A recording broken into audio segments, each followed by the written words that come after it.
Welcome back, everyone. Let's get you up to speed now on the stories that you need to know to start your morning off. We're working to learn more about a late-night shooting in Phoenix that sent one person to the hospital.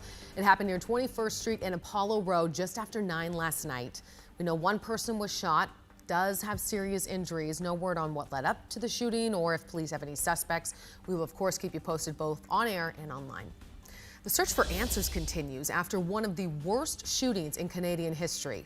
A gunman disguised as a police officer went on a shooting rampage across Canada over the weekend, killing at least 16 people.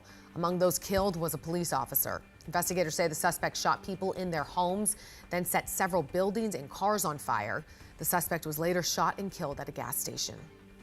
Senate leaders are working around the clock to secure more money for small businesses impacted by the COVID-19 outbreak. At last check, leaders were negotiating a deal that would allocate $310 billion into the Paycheck Protection Program. The program aims to help small businesses pay their employees during the coronavirus pandemic so they don't have to shut down.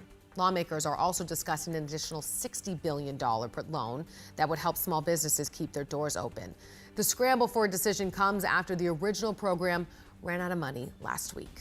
And now you're up to speed. Don't forget, you can always find the latest news on our website. Just head over to 12news.com or download the free 12 News app.